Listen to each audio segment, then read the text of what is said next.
Olá, pessoal, boa noite. Eu espero que esteja tudo bem com vocês. Eu sou a professora Kelly Campelo e nós estamos iniciando mais uma aula aqui na nossa disciplina eletiva sigaspegadas.com, em que a gente estuda sobre história do Piauí, do Brasil, em que a gente discute sobre a importância do patrimônio. Então, é uma possibilidade também da gente conhecer a nossa própria história, tá certo? Então, você que está aqui assistindo a nossa aula através do nosso canal no YouTube, apareçam aqui no nosso chat, me manda aqui um hello, eu quero saber se você está aqui. Lembrando que a nossa disciplina, a nossa aula, ela fica bem mais interessante quando vocês estão aqui comigo, né? Então, por favor, apareçam aqui, vão me mandando oi. Tá, eu estou vendo que o pessoal de Canavieira está aqui online, o pessoal também de São Pedro do Piauí. Então, por favor, apareçam aqui no nosso chat. É super importante a participação de vocês. É uma forma também que eu tenho para saber se você está entendendo o conteúdo, se está tudo certinho, tá certo? Então, vão falando aqui comigo. Olha só, gente, hoje, nossa aula, dia 23 de setembro, o nosso conteúdo será, a gente vai hoje estudar sobre os indígenas, tanto no Brasil como aqui também no Piauí. Lembrando, né, que a gente estudou todo o processo de colonização do Piauí e nós já vimos bastante, inclusive, sobre a população indígena. E hoje a gente vai analisar mais um pouco. E na nossa aula de segunda-feira, o nosso conteúdo será sobre os quilombolas, né? O que é um quilombo, qual a importância de se preservar um quilombo hoje no Brasil. Então, vamos lá. Hoje, dia 23 de setembro, o nosso conteúdo será justamente entender, né, quem são os índios, né, gente? Será que índio é um termo correto de se usar? Hein? Eu quero que você reflita, que você pense sobre isso, tá certo? Bom, então, a palavra índio, gente, é qualquer membro de uma comunidade indígena reconhecido por ela como tal. Já a comunidade indígena é toda comunidade fundada em relações de parentesco, vizinhança entre seus membros. Bom, primeiro ponto. É correto utilizar esse termo índio? O que eu quero que você entenda? Que essa palavra índio, ela foi empregada pelo colonizador, que chega ao Brasil em 1500, no início do século XVI, e que estabelece que a sua cultura europeia, ela era superior a todas as outras culturas do mundo. Então, o branco, europeu, colonizador, ele imagina que índio era qualquer pessoa que ele identificava como selvagem, como uma pessoa que era nativa das Américas. E ele entendia que índio era igual em todo lugar. Então, o índio no Canadá, nos Estados Unidos, na América Central, no Brasil, na Argentina, no Paraguai, na Argentina, no México, ele entendia que todas essas pessoas elas tinham as mesmas características culturais. Só que isso não é verdade. Não dá para a gente dizer que um indígena brasileiro ele tem as mesmas características culturais dos maias, dos astecas, dos incas ou dos indígenas na América do Norte. Então, ele acabava generalizando. Esse termo índio, ele generaliza.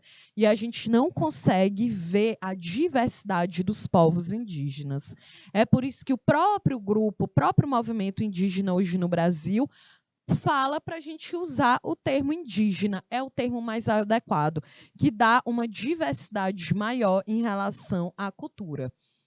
Bom, então, vamos ver aqui os grupos indígenas, gente. Em pleno século XXI, a grande maioria dos brasileiros, infelizmente, ignora a imensa diversidade indígena, né? Isso é muito triste, né? A gente, às vezes, acaba se perguntando assim, então, todo mundo tem um tataravô europeu, mas ninguém tem um parentesco indígena? Isso não é verdade. A base da nossa cultura, ela é indígena, são os povos nativos que aqui viviam. Claro que depois a gente vai ter um impacto, né, com o branco colonizador e com os africanos que foram trazidos para o Brasil para serem, né, inseridos em um processo de escravização. Então, aí sim, né, a gente vai ter uma mistura, uma miscigenação na cultura brasileira, né, na etnia brasileira. E aí é muito importante a gente lembrar, a gente estuda muito isso em sociologia, sobre formação do povo brasileiro, que essa miscigenação ela ocorreu de uma forma muito violenta, em que mulheres negras e indígenas eram violentadas. Então, é muito importante que a gente faça esse recorte também.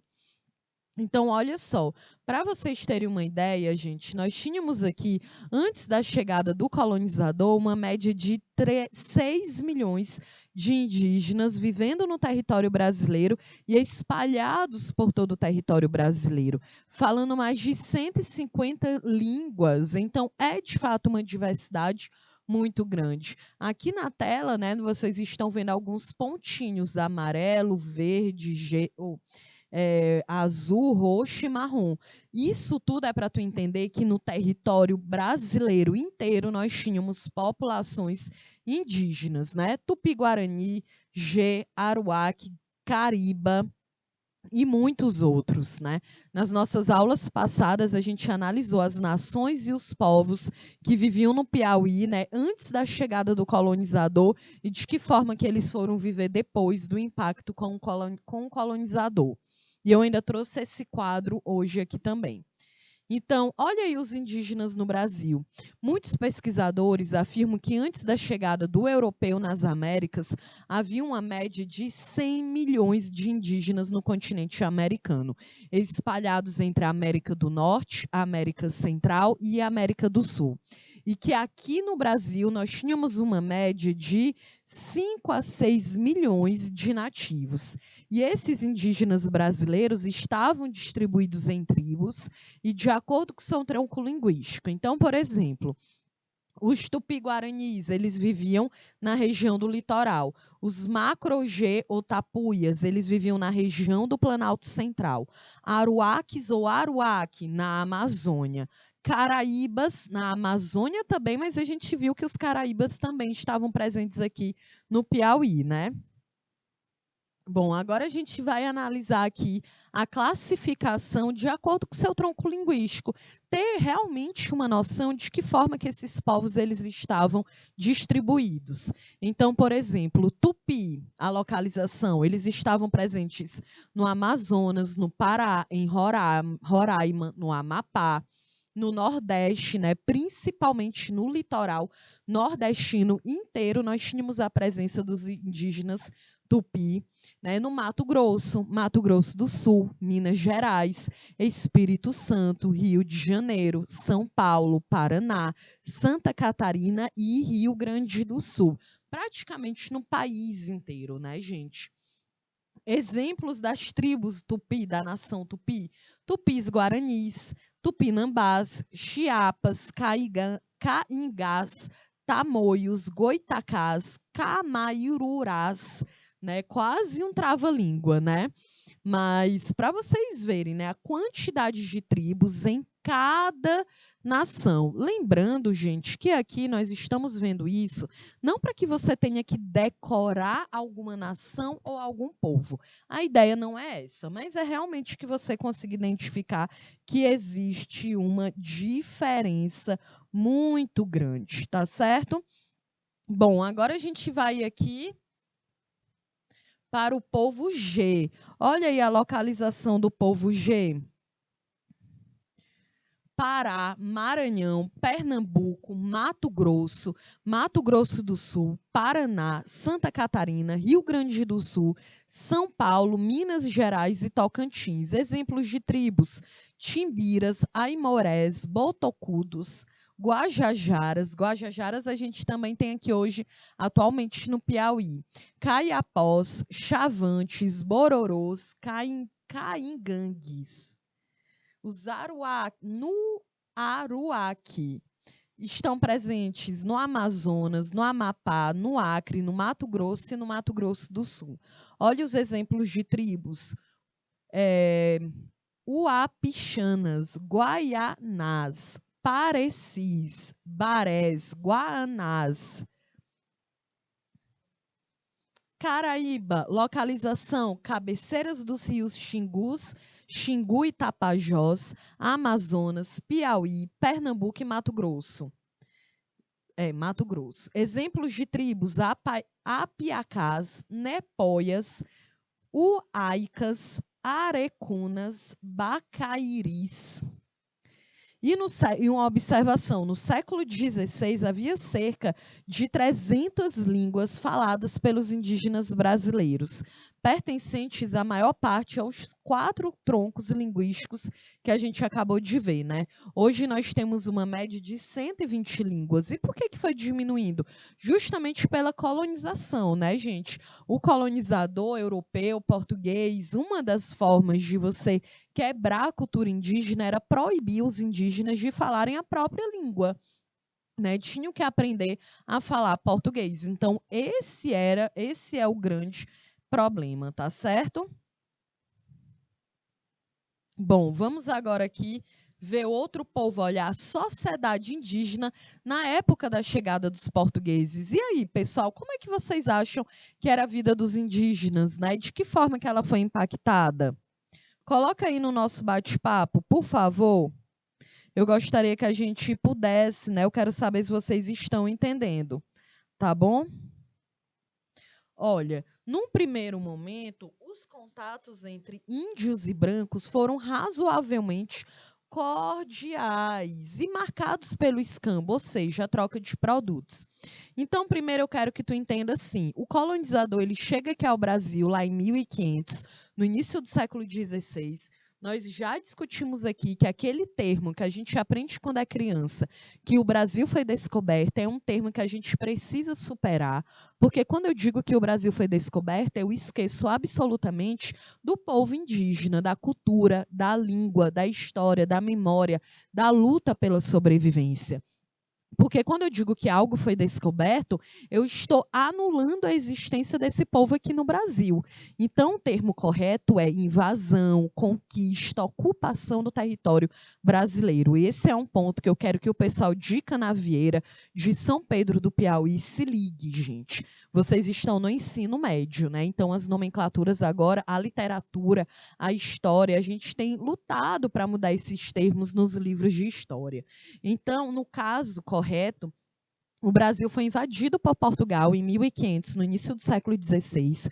Portugal foi identificar ali todos os recursos naturais que poderia retirar do nosso território. De cara, os portugueses encontram quem? Os indígenas ali no estado da Bahia, no litoral. E é claro que foi um choque cultural, porque afinal de contas a cultura do povo europeu e a cultura indígena é bem diferente, né? Nós analisamos aqui também a Carta do Peru Vaz de Caminhas e a gente vê, né, como chama a atenção o fato dos indígenas pintarem um corpo, o fato dos indígenas não terem vergonha ou tabu com seu próprio corpo, né? Algo que era muito presente na cultura europeia.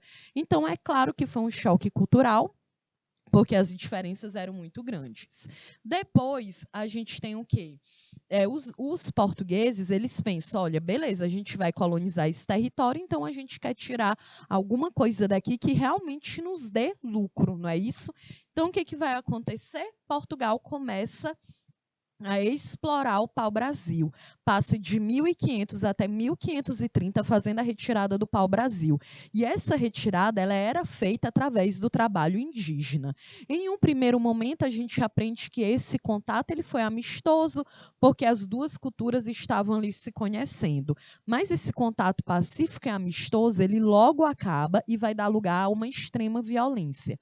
Porque os indígenas eles foram colocados para trabalhar de uma forma forçada, né? Foram proibidos de praticar os seus rituais religiosos, foram proibidos de falar as suas línguas. Então, a colonização, de fato, ela foi muito violenta, tanto com os indígenas quanto com os africanos que foram escravizados. Sobre os africanos, a gente vai falar na próxima aula, quando a gente for falar de resistência e também de comunidades quilombolas, beleza?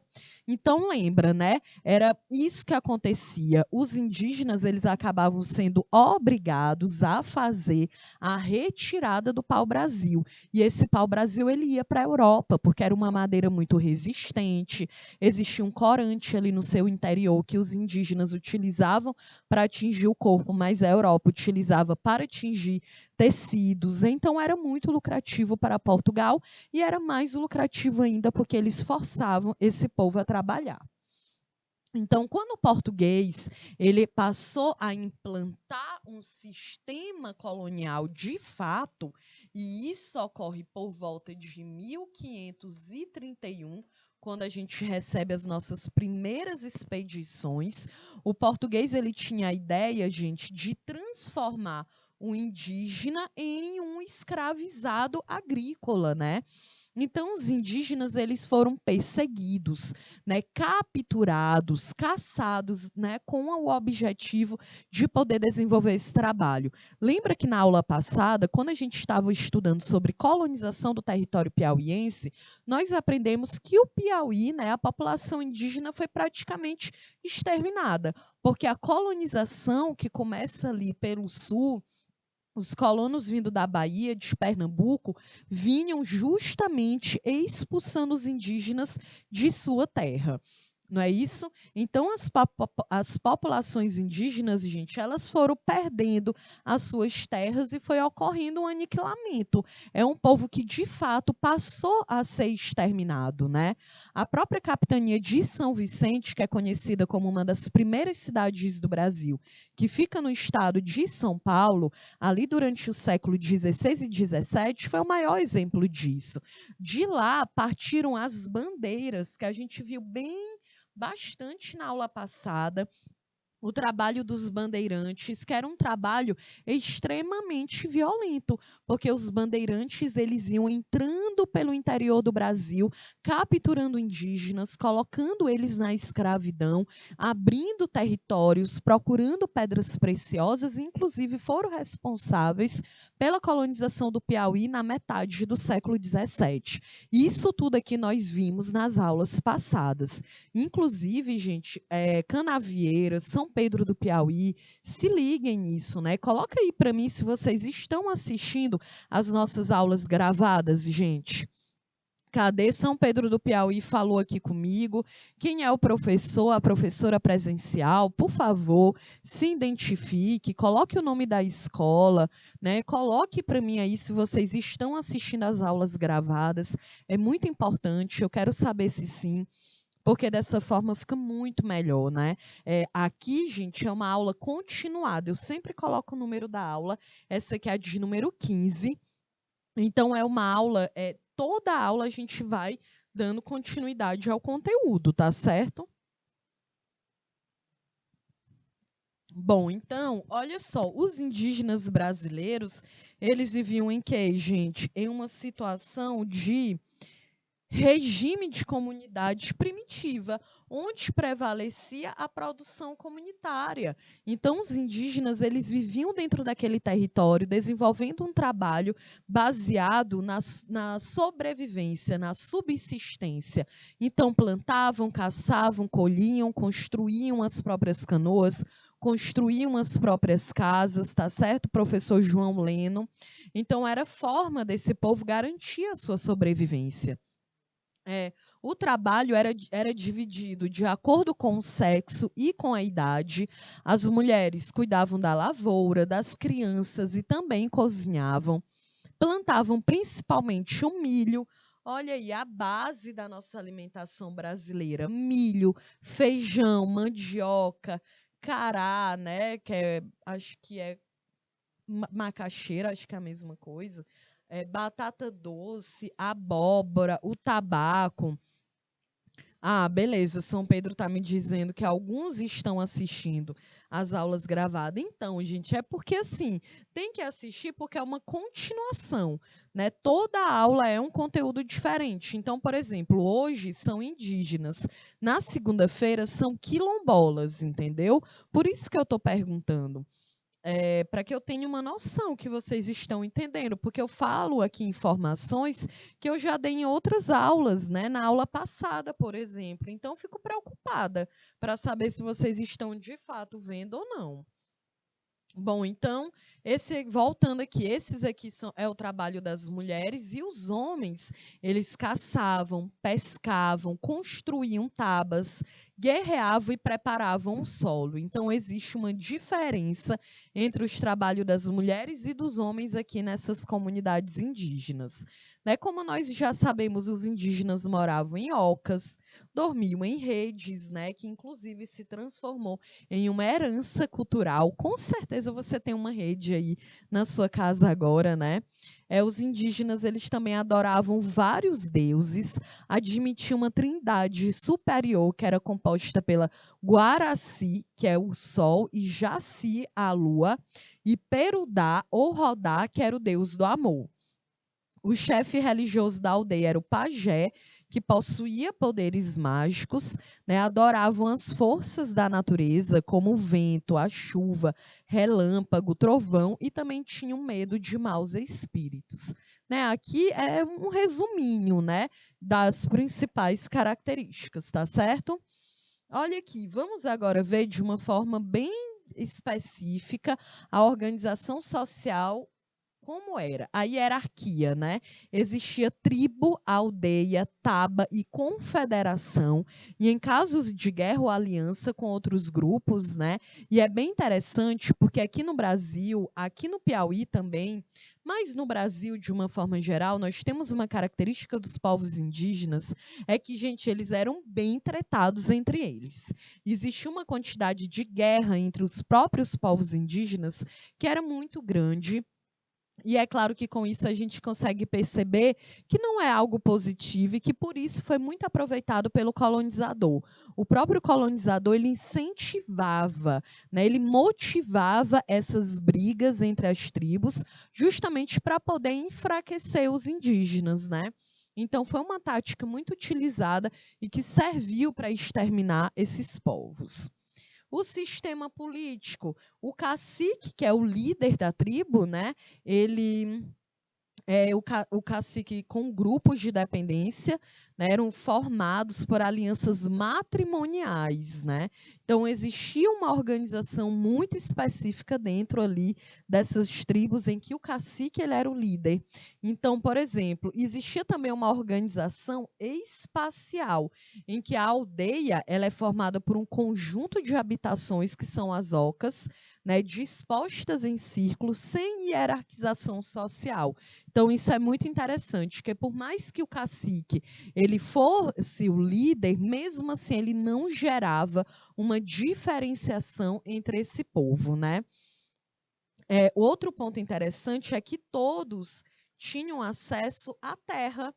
Né? Era uma sociedade igualitária, gente. Isso aqui, todos tinham acesso à terra, era uma sociedade igualitária. Isso aqui a gente já sabe que é rompido quando o colonizador chega, tá certo? Então, justamente porque o colonizador chega e toma a terra do indígena. E é por isso que é muito importante a gente compreender que a terra, para a população indígena, ela não tem uma relação apenas com o espaço físico, ela tem uma relação com a memória, a história e a ancestralidade desse povo. Vai muito além de simplesmente uma terra, né? Bom, também como nós vimos, existia uma divisão sexual do trabalho, ou seja, as atividades elas eram diferentes.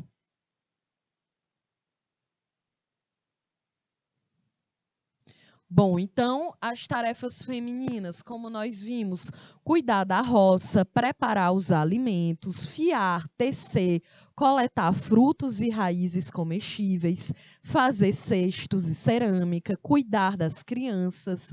E as tarefas masculinas eram a pesca, a caça, a limpeza do terreno para o plantio, a fabricação das armas, como arco e flecha, a construção das ocas. E olha que interessante, por mais que existisse essa divisão sexual, em que existia o trabalho trabalho da mulher e o trabalho do homem, era uma sociedade igualitária, porque não iria existir sem o trabalho de um e o trabalho do outro. Mas não se entendia que o trabalho das mulheres era mais importante ou que o trabalho dos homens era mais importante. Era uma sociedade justa, igualitária. E também praticavam a poligamia, né? Que é a ideia de que hoje a monogamia é o quê? É quando existe um casal, duas pessoas se relacionando. A poligamia não, é quando existem várias se relacionando. E isso aqui era legitimado, né? Ok, dentro da comunidade indígena. Agora, economia. A economia ela era baseada em uma propriedade coletiva, né? Então, a caça, a pesca, a coleta vegetal, a prática de uma agricultura rudimentar. Isso aqui é incrível, porque, olha, gente, até hoje muita cultura brasileira. Do milho, né? No milho a gente tem um milho cozido, milho assado, é bolo, é cuscuz, né? Muito presente no Nordeste. É a batata, o feijão, olha, o pimentão. Então, são realmente ingredientes que fazem parte da nossa culinária. E a nossa culinária, nós já sabemos que também é um patrimônio cultural. Existia também a agricultura de coivara, que era uma técnica tradicional utilizada pelos tupis, que consiste na derrubada da mata nativa, seguida pela queima da vegetação. Né? Então, isso é muito comum ainda hoje, a queima da vegetação. Né? Nós estamos no momento aqui no BR-Obró, é o momento mais conhecido que a galera aproveita para fazer queimada. Mas, ao mesmo tempo, é algo muito perigoso, porque como está muito quente, às vezes essas queimadas, elas saem de controle. Né? A ideia do indígena era limpar o terreno, e eles limpavam tocando fogo. É uma técnica que a gente utiliza até hoje, mas é muito importante a gente ter cuidado, justamente porque nós estamos no BR-Obró. E, gente, eu lembro que em 2021 bateu recordes de queimadas aqui na cidade de Teresina. Eu lembro que a zona sul de Teresina era a zona que tinha mais fogo fora de controle, né? E bateu recordes de chamada nos bombeiros. Então, que a gente tenha mais cuidado, né? Justamente porque quando a gente faz uma queimada e ela sai do controle, acaba acarretando aí um peso muito grande na fauna e também na flora, ok? Bom, olha aí, a religião era politeísta. Por que politeísta? Alguém sabe? Coloque aí no nosso bate-papo. Bom, então, politeísmo é quando é a crença em vários deuses. Então, os indígenas brasileiros, assim como das civilizações mais antigas da humanidade, eles eram politeístas. Então, eles acreditavam na deusa Guaraci, que era o sol, que era a mãe de todos os seres. Jaci, que era a lua, a criadora dos vegetais. Rudá, que era o deus do amor e da reprodução. Tupã, que era um raio ou trovão, né, era a ideia, né, da chuva para poder irrigar a vegetação. A Emiboia, que era serpente protetora das donzelas. Os rituais funerários com a própria habitação do morto usado como túmulo. O pajé, o xamã, que era um líder espiritual. E para os indígenas, os animais eles já foram humanos, né? Os indígenas eles também praticavam a antropofagia. E aí é muito importante a gente deixar claro, porque muitas culturas dizem, então os indígenas brasileiros eles eram canibais, e não. Existe uma diferença entre canibalismo e antropofagia. O canibalismo é quando você come a carne humana pela necessidade. Por exemplo, acontece um desastre aéreo. Aconteceu isso, acho que foi na década de 70, no Chile, aconteceu um desastre aéreo e a galera ficou lá na Cordilheira dos Andes, né, congelando. E aí, para conseguirem sobreviver, foram muito. Foi no Chile ou foi no Uruguai? Acho que foi no Uruguai. Então, acho que foi no Uruguai. Caíram numa montanha congelada, passaram muitos meses ali até conseguirem ser resgatados. E aí a galera que ia morrendo, gente, eles iam colocando os corpos no gelo e iam fazendo cortes ali da carne e iam se alimentando. Eu sei que tu pode achar assim, professor, isso é bizarro, mas entra muita questão do instinto pela sobrevivência, entendeu? Então, isso aí, tu come aquela carne humana por uma necessidade de tu sobreviver. Também tem, agora hoje mesmo eu estava assistindo uma série, vendo uma série que é de um psicopata, um serial killer, né, nos Estados Unidos, que é o Jeff Dahmer, acho que é isso o nome dele, em que ele tinha essa prática de matar as vítimas, de fazer esquartejar todo o corpo, tratar os órgãos, colocar na geladeira e se alimentar daquela carne, daqueles órgãos, né? Aí já é uma outra condição, né? Que provavelmente é entendido como um psicopata, né? Porque ele não tem emoções quando ele mata e ele se alimenta daquela carne. É uma outra situação. Os indígenas faziam a antropofagia, que é aquela ideia de tu comer um pedaço daquela carne de uma pessoa que tu matava.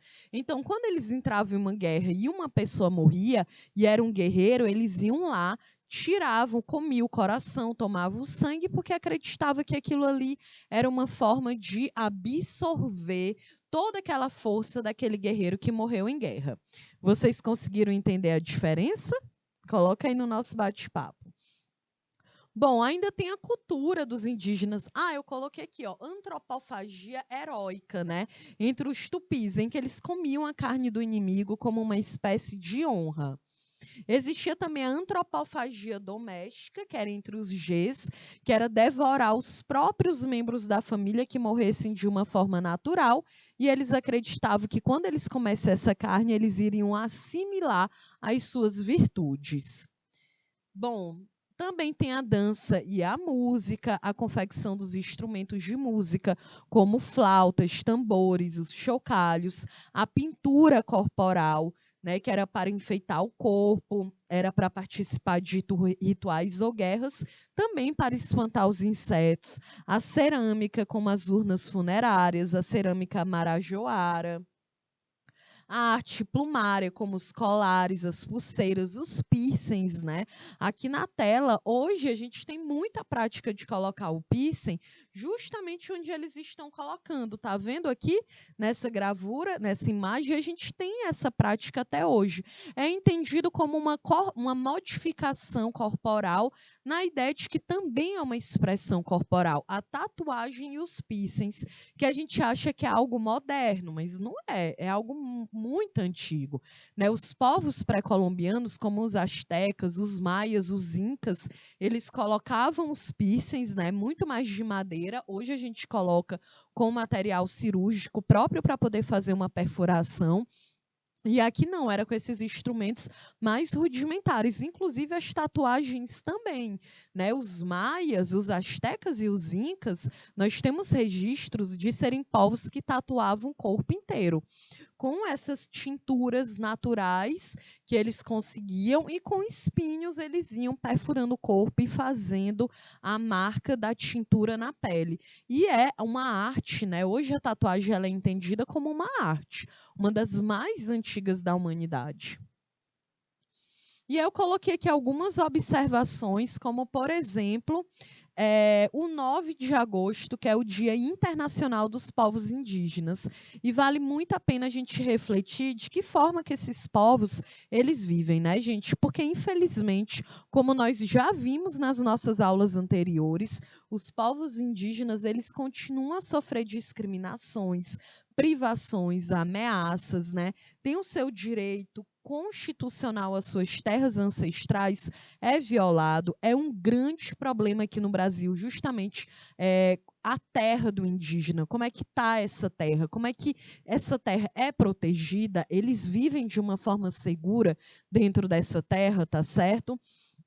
Olha, qualquer decisão sobre construção de represas hidroelétricas, barragens, estradas, atividade mineradora, qualquer uma dessas atividades que gerem um impacto sobre as comunidades indígenas, só deve ser tomada a partir de extenso processo de consulta e também, né, de uma forma, gente, que isso não interfira na forma como a população vive, porque essa população tem direitos, né?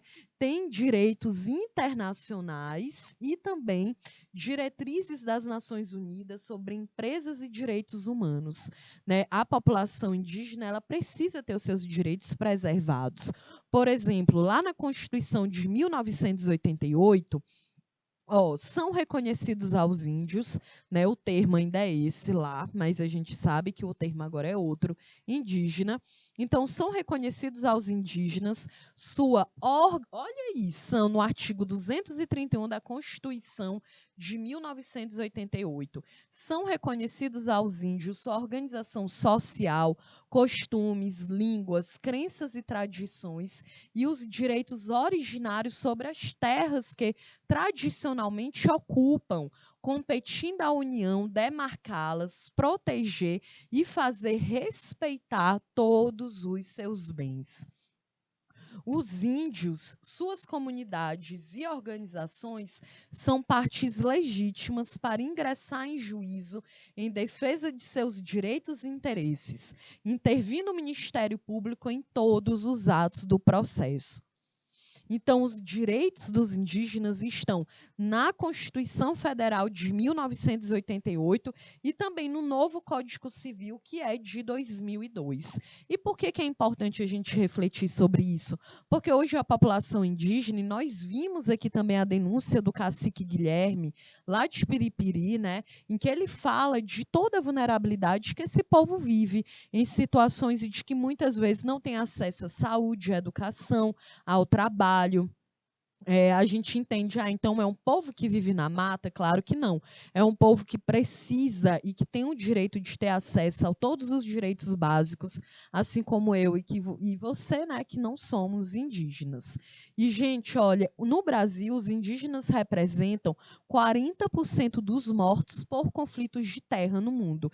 É um número muito grande, justamente porque é um povo que ainda está lutando para ter os seus direitos das suas terras garantidas.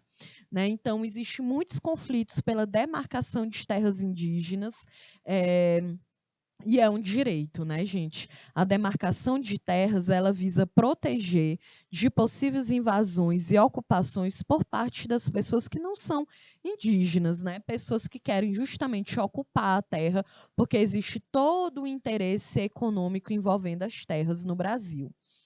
Então, a FUNAI justamente é uma organização que ela foi criada na década de 60, em que ela tem como objetivo, né, proteger a população indígena.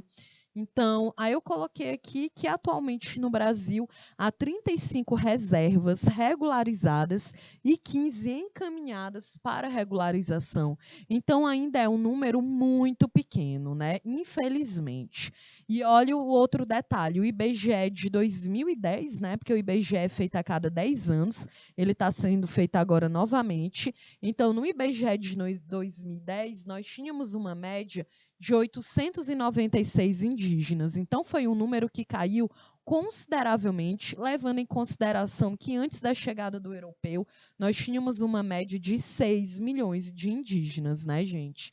E a maior parte, né, desses indígenas, como vocês podem ver, estão ali concentrados principalmente no Amazonas e na região norte, né, estão distribuídos aí em todo o território brasileiro.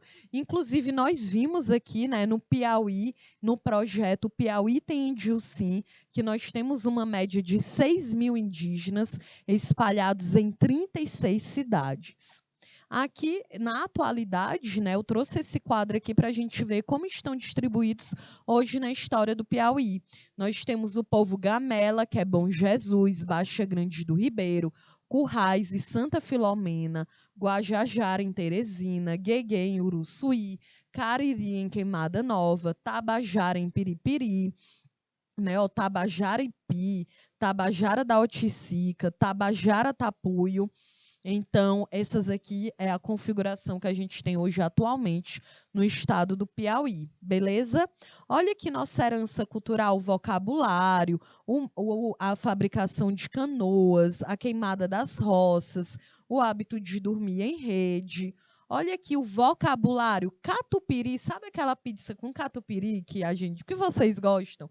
Eu não gosto não, mas olha aí, também é uma palavra que vem do Tupi, gente. A palavra capivara, mingau, tamanduá, paraíba, tudo isso aqui são palavras indígenas, tá certo?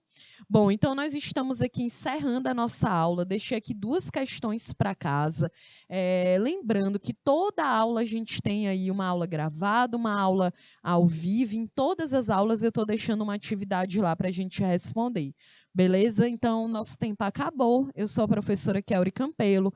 Foi um prazer estar aqui com vocês. A gente se encontra aqui na segunda-feira, tá bom? Então, um ótimo final de semana. Beijos e até mais.